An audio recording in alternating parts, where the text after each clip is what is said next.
Okay, the court is on the record in two cases, City of Conneaut versus Bradley Ward, 25 CRB 122 and 25 TRC 351. On May 5th, 2025, Mr. Ward pled not guilty to charges of endangering children, domestic violence. Each of those charges are first-degree misdemeanors. Public indecency and aggravated disorderly conduct. Each of those charges are fourth-degree misdemeanors. Operating a vehicle under the influence, a first offense in 10 years, a first-degree misdemeanor, and failure to control, a minor misdemeanor. All those charges in each of these cases, respectively. We've conducted hearings on May 6th, May 18th, and June 16th, 2025. Today, these cases are scheduled for a final pretrial conference. Mr. Ward is present. He's accompanied by his attorney, Philip Peasley. Also present is Law Director John Lewis.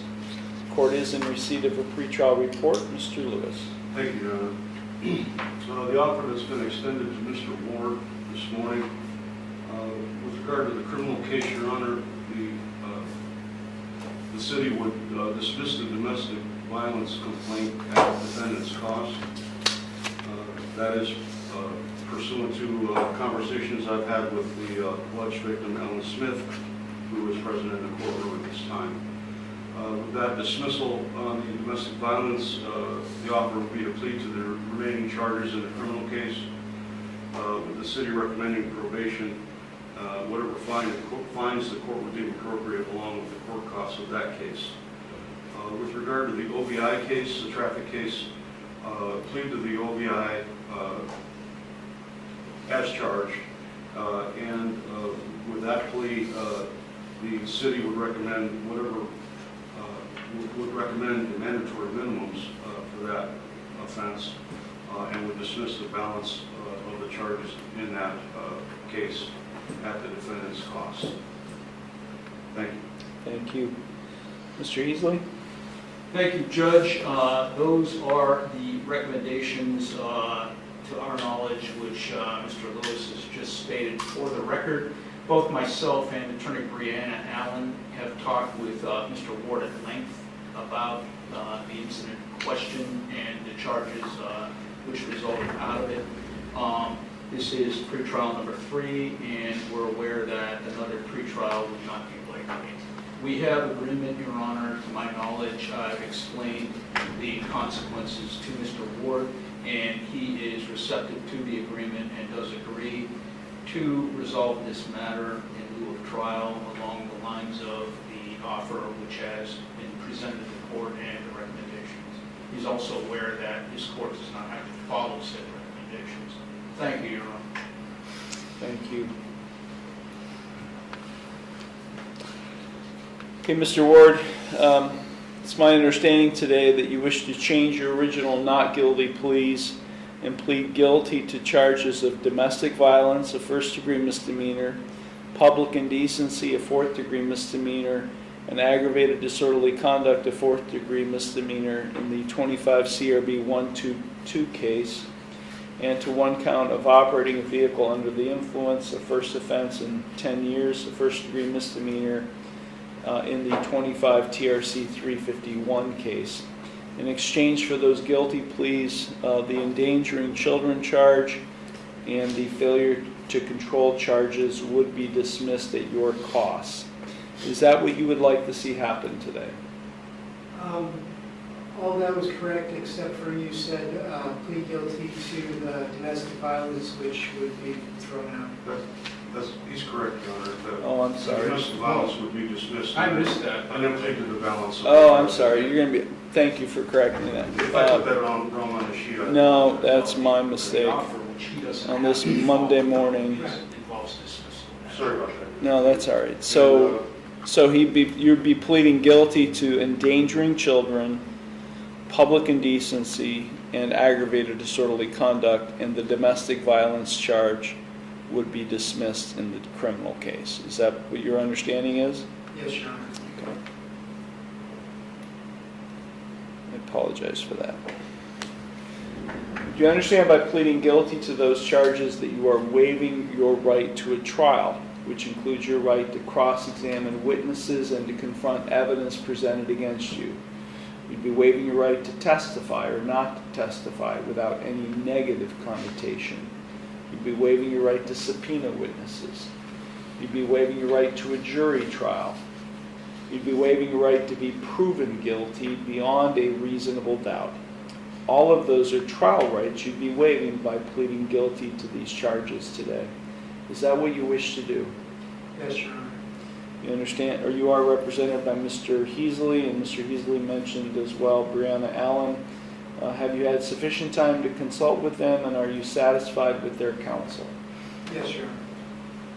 Are you currently under the influence of any drugs, alcohol, or prescription medications that might affect your thinking? No, Your Honor. Are you currently on probation, parole, community control, or post-release control with any court? What's community control? Where are you on community control with? Which court? I was asking what it was. Community control is probation. Okay, no. Okay. Has anyone made any promises to you about what your sentence will be in order to induce you to plead guilty to these charges today? No, they have not. And are you thinking clearly today, and do you understand everything that's happening? Yes. Okay. I'm going to provide you two documents. They're the same document, one for each case. They are waivers of trial rights, and right to a jury trial, and acknowledgement of effective plea. If you find those documents acceptable, you can sign in, date at the bottom. One per case. This is the draft case. This is in writing, just echoes what you just said.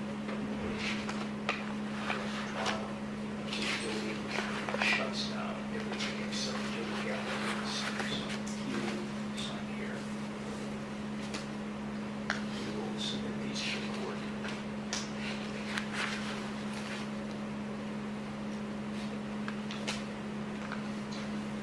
This is the one on the DA and the other charges there, again, the trial, pleading guilty, and the sentence presumably will be legal. And so there's not much on the deal from a legal sentence presumably.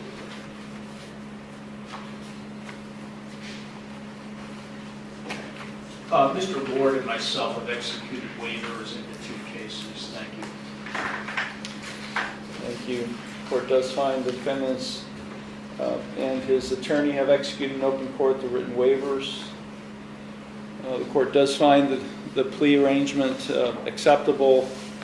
I do find the defendant's pleas of guilty to charges of endangering children, public indecency, aggravated disorderly conduct, and operating a vehicle under the influence to be knowing, voluntary, and intelligent. The court will accept the guilty pleas to those charges, and I will therefore find him guilty of those offenses. I will dismiss at the defendant's cost and pursuant to the negotiated plea the charges of domestic violence, a first-degree misdemeanor, and failure to control, a minor misdemeanor in these cases. We will now proceed to sentencing. Mr. Heasley, is there anything you or your client would like to say in mitigation of sentence? Well, just briefly, Your Honor, this incident, actually each of them, goes back to May 3rd of this year. The alleged victim is in the courtroom. Of course, that charge would be dismissed. Her name is Ellen Smith. She is Mr. Ward's mother. To my knowledge, there have been no further issues between my client and his mom or anyone else. The incident happened May 3rd. He works full-time at MFG, Your Honor. He's been working there for the last 1.5 years. And communicated to him the extreme likelihood that this court will place him on probation. He treats with community counseling by Zoom 4 times weekly, and it works full time. He is prepared to request driving privileges. That does require a written motion. we would certainly assist him with that to allow him perhaps to maintain his employment. This was a one-time incident, Your Honor, and hopefully will never be repeated again. For jail credit purposes, I believe that he went to jail on a Friday, is that correct?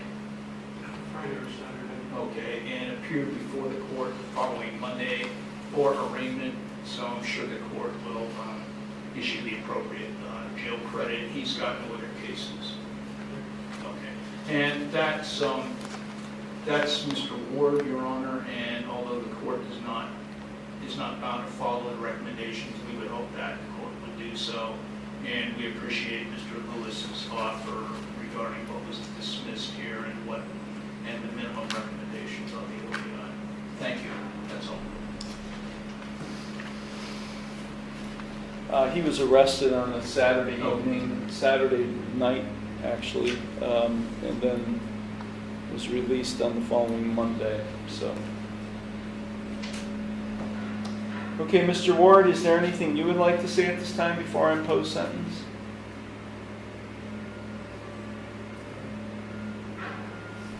Just that I really need the driving privileges because my current ride to work is currently interviewing in several different places, and he'll probably be changing jobs soon.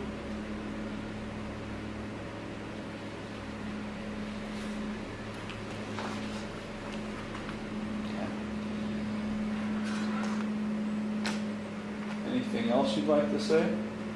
I do feel terrible about everything that happened, and it definitely will be a one-time thing. I'm doing the intensive outpatient with community counseling 4 times a week right now, and that's in the morning, so it still works out with my job and everything. I have time to get prepared and so on.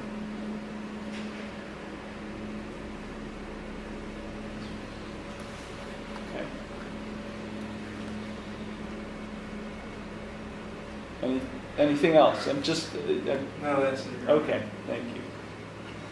Mr. Lewis. Thank you, Your Honor. So the incidents, there were 2 incidents that happened on May 3rd.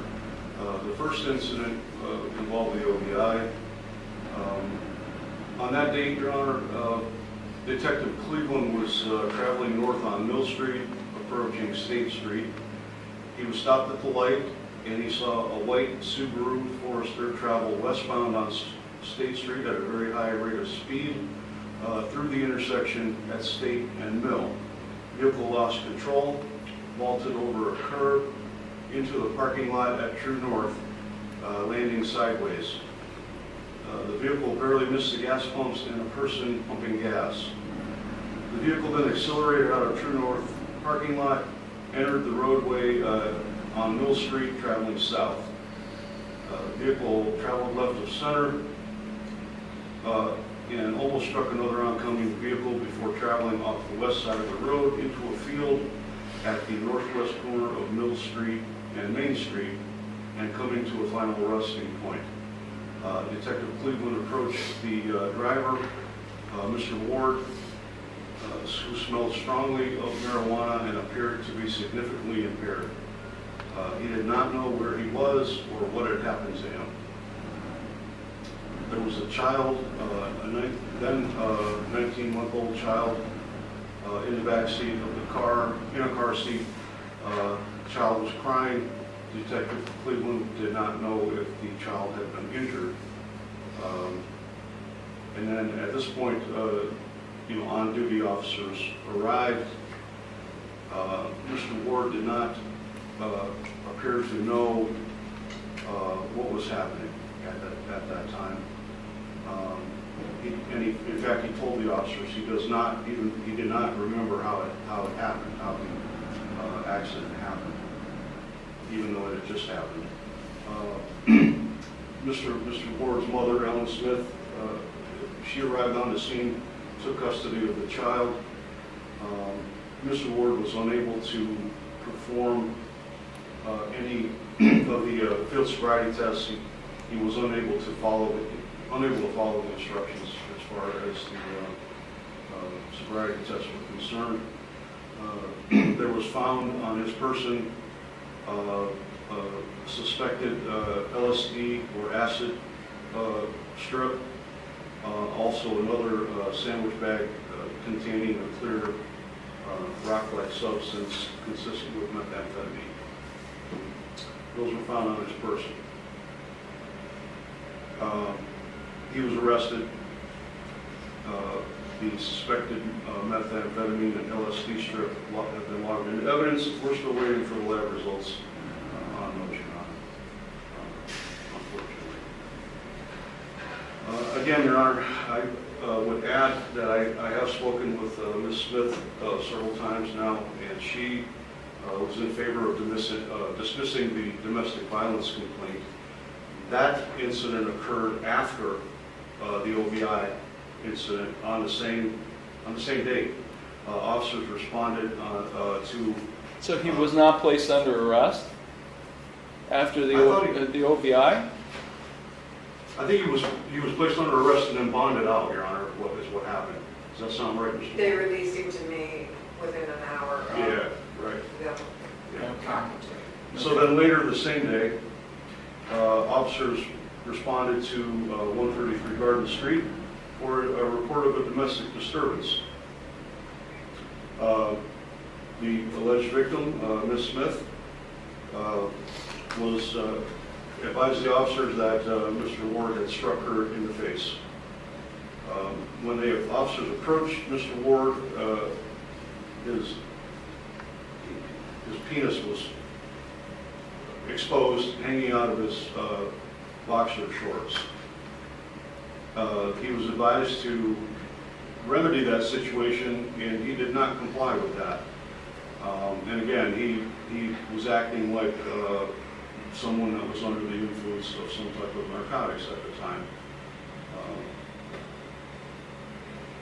At that point, he was arrested.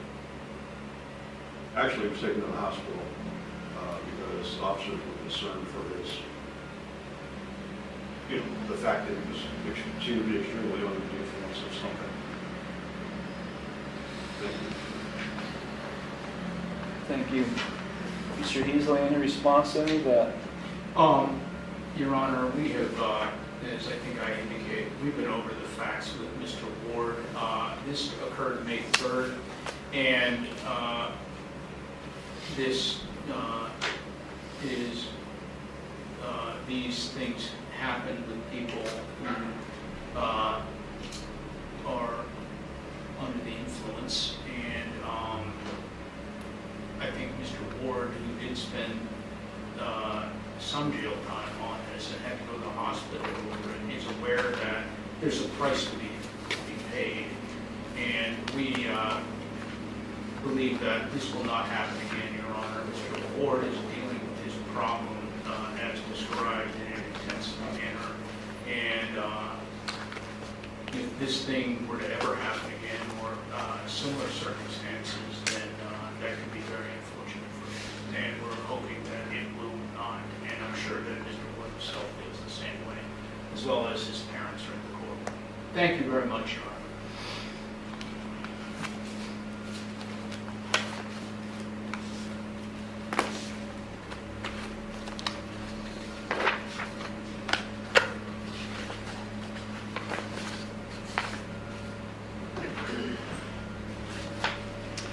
Well, based on what I've just heard, I don't think he's entitled to any jail credit on the OVI case.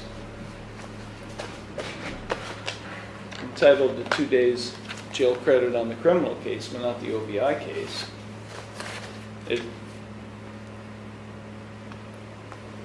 Thoughts? I agree, Your Honor. Yeah. I would agree with that, Your Honor. Two separate incidents, the same day.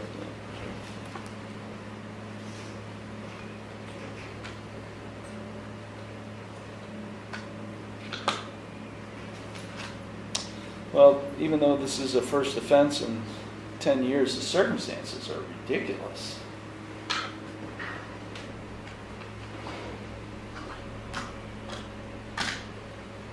the OVI and the accident and what having a child in the car at the time of you being as high as a kite is absolutely preposterous.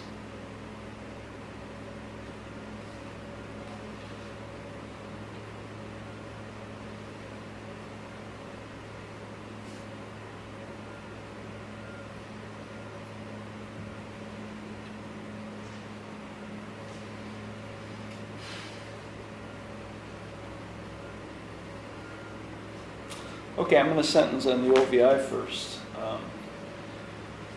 180 days in jail, 170 days will be suspended. He is not receiving any jail credit on this case. I will give him a jail report date for 10 days that he will have to serve. He will be given, he will be permitted to attend and complete a driver intervention program in lieu of the 3 days of jail. So jail report date will be, he could only have to serve 7 days if he attends and completes a driver intervention program. He is definitely going to be on supervised probation with this court for 3 years. He's to have no criminal or traffic offense for 3 years.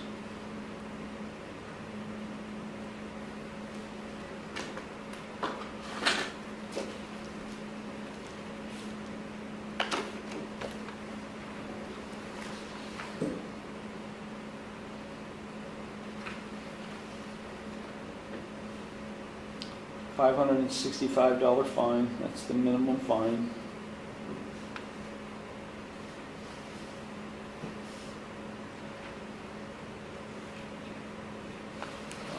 Form 2255 was issued, so his license was placed under administrative license suspension.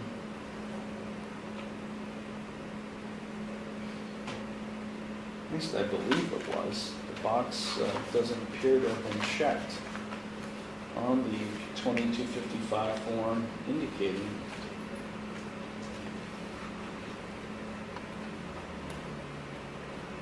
that an ALS was imposed. I don't have a BMV abstract to tell me if he was under suspension.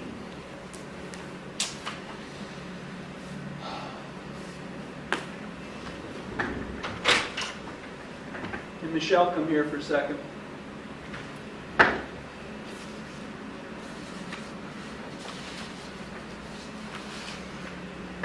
Can you run that 2250 or a BMV abstract and Mr. Ward, please?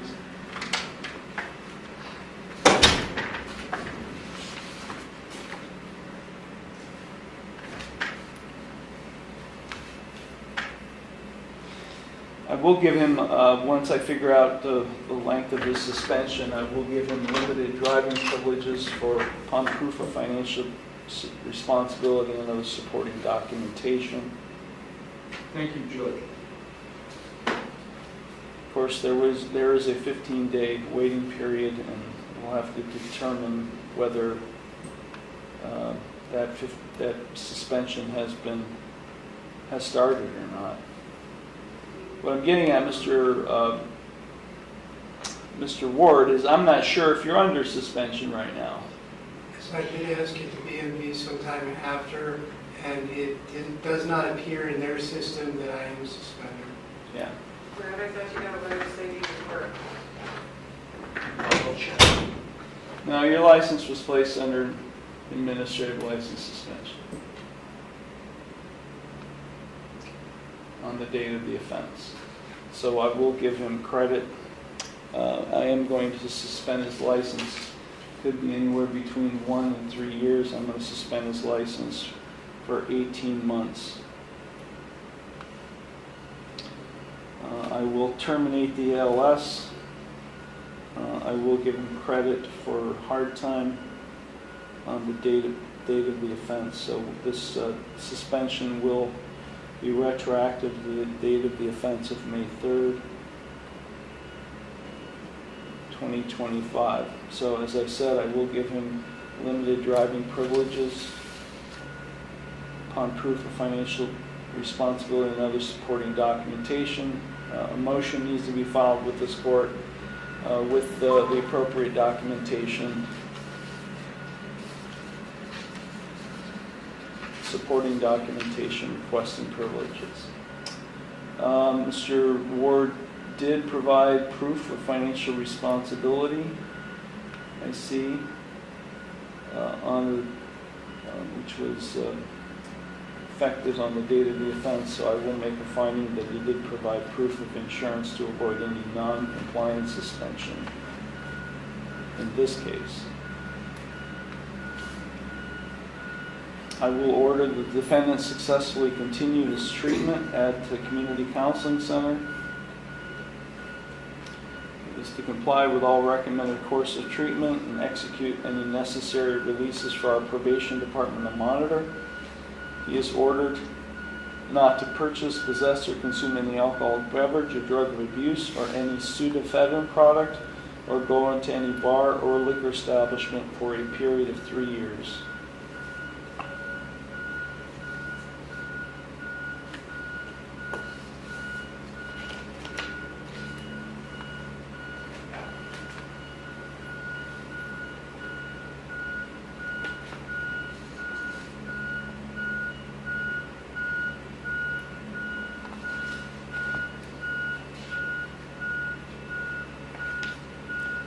Mr. Ward does have a prior OVI, but it's outside the 10-year period.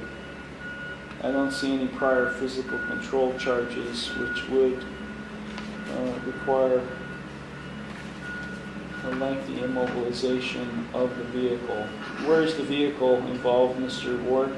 Where is it? Yeah. It's in my driveway, immobile. I must have ordered it.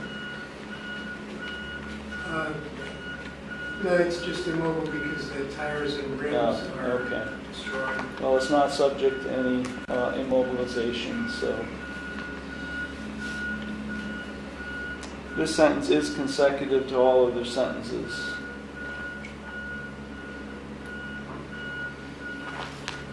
On the, I will move now to 25 CRB 122. Now, what's interesting about this case is that the endangering children charge relates to the OVI charge, but the domestic violence, or I'm sorry, the public indecency and ag disorderly charges do not. So they are going to be different sentences. On the endangering children charge, 180 days in jail are suspended. 3 years of supervised community control. No criminal offense for 3 years. $250 fine and court costs. You're ordered to successfully continue your treatment at community counseling center. Comply with any recommended course of treatment. Execute any necessary releases for our probation department to monitor. You're ordered not to purchase, possess, or consume any alcoholic beverage or drug of abuse or any pseudoephedrine product or go into any bar or liquor establishment for a period of 3 years. This is consecutive to all other sentences. He is not entitled to any jail credit, again, because he wasn't arrested for child endangering. On the public indecencies charge, 30 days in jail, 30 days suspended,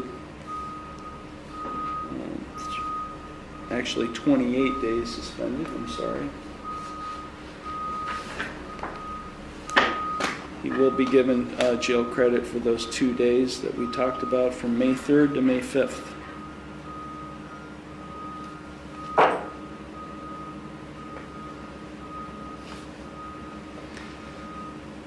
Three years of supervised community control, no criminal offense for 3 years, $150 fine and court costs. Successfully continue his treatment at community counseling center. Comply with any recommended course of treatment. Execute any necessary releases for probation to monitor.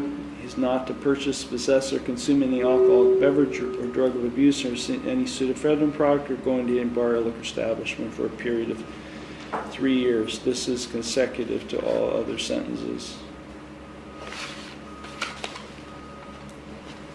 And the charge of aggravated disorderly conduct, 30 days in jail, 28 days suspended, 2 days of jail credit that I mentioned earlier, 3 years of supervised community control, no criminal offense for 3 years, $100 fine and costs, successfully continues treatment at community counseling center, comply with all recommended course of treatment, execute written necessary releases for probation and monitor, not to purchase, possess, or consume any alcoholic beverage or drug of abuse or any pseudoephedrine product or go into any bar or liquor establishment for a period of 3 years. This as well is consecutive to all other sentences. I'm advising Mr. Ward of his right to appeal, of his right to appeal without cost, of his right to have counsel appointed on appeal without cost, of his right to have documents provided him necessary to file an appeal without cost, and of his right to have a notice of appeal timely filed on his behalf. Mr. Ward, your fines and costs are going to be somewhere in the neighborhood, they're going to exceed $1,000. The clerk will give you the exact amount owed at the clerk's window. I guess I'm going to probably set you up on a payment plan unless you can pay it all today or in a short time. Can you? I'm not able to do that. Okay, so how much can you afford to pay this court towards your fines and costs? Today I'd probably do 200. Okay. And then after that, how much on a monthly basis?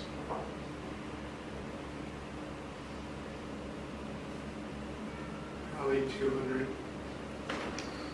You sure about that? Yeah, is that a definite figure? He'll hold you to that. Yeah, I can do 200. Okay, good. So I'll just say $200 to be paid today and $200 every month thereafter, no later than the 4th day of each month. So $200 today, the next payment will be due no later than September 4th and then the 4th day of each month thereafter, till all fines and costs are paid in full. Let's do the math. 80 here, and 70, 60, 50.